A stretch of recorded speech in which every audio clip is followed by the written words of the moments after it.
Recently, the team I coached lost an important match.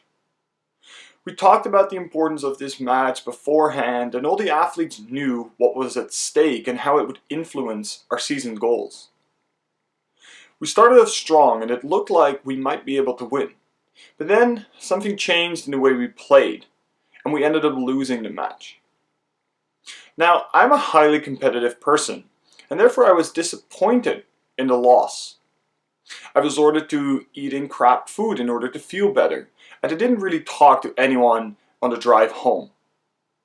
But what I realized later was that it wasn't the loss that I was disappointed about. It was the fact that we started off playing so well, but then couldn't continue playing at that level. Competitiveness is ingrained in every single sport, and I don't think I've ever met a high-level athlete that isn't extremely competitive. By definition, sports is about trying to beat your opponent. It is so important that most scouts and coaches look for this trait in their athletes. But there's also a darker side to being competitive. From minor consequences like I had, eating crap food and not talking to people, to some more severe consequences like cheating, unsportsmanlike behavior, aggression, and bullying of teammates.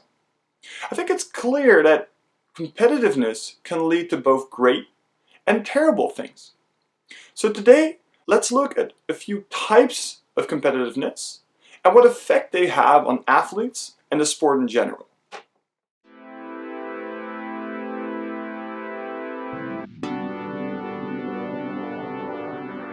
Being competitive refers to all athletes that have a desire to win.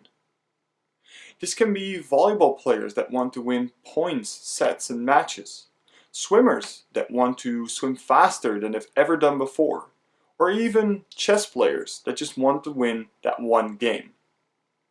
This desire is a must for every high-level athlete, since it is what drives them to commit so many hours into their sports. But being competitive is not only about winning. A good way of explaining this is through the achievement goal theory. This theory states that people are constantly trying to achieve objectives in order to feel satisfied. This is one of the basic needs that drives people to engage in activities like sports, and everyone has this desire. However, there are two types of objectives that are able to satisfy the need for achievement, and which type athletes focus on depends on their personal orientation. Ego-oriented athletes find satisfaction in being better than others, and therefore they will do anything to beat their opponents. The better the opponent and the bigger the win margin, the more satisfaction they will feel.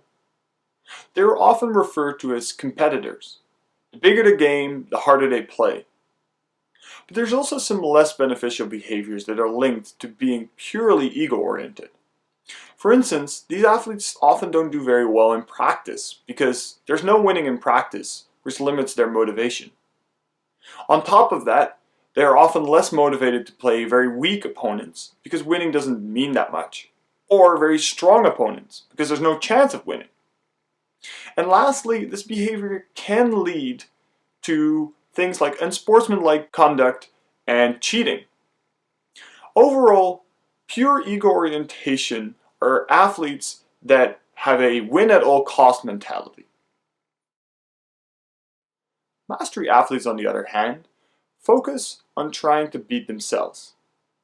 These athletes are constantly trying to improve on a previous version of themselves. This can lead to athletes that are very consistent in the level of play, and that are great at practices because it's the perfect opportunity to improve on yourself. On top of that, being mastery-oriented is linked to things such as fair play, better group cohesion, and lower aggression. But it is sometimes seen as being not tough enough for the elite level. So, what kind of orientation should a coach be looking for in their athletes? What orientation will bring athletes further into their career? And which orientation should we focus on as a sports society? Before I can answer some of these questions, I have to explain something else about these goal orientations. They are not mutually exclusive.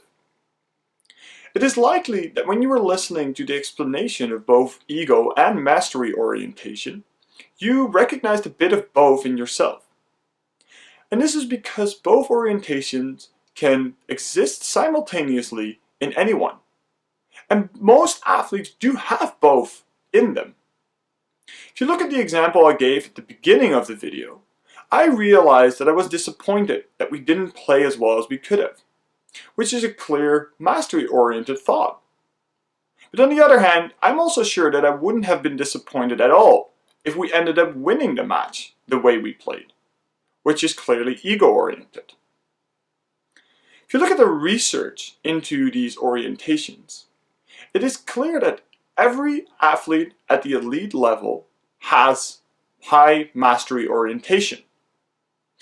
But most athletes at that level also have high ego orientation. It turns out that having both is beneficial for athletes because it allows them to work hard during practice and constantly focus on improving. But it also allows them to compete hard and to want to win at all costs when it really matters. Being truly competitive is about more than just wanting to win a match. It's about wanting to both beat yourself and others. Now there's a lot of things that athletes and coaches can do to influence their orientation. Creating the right environment, reflecting on one's behavior, and using mental skills such as self-talk and goal setting can be used to make sure that an athlete has the right orientation to allow them to perform at their best. Now, an explanation of how this works and how we can achieve that, I will leave to a later video.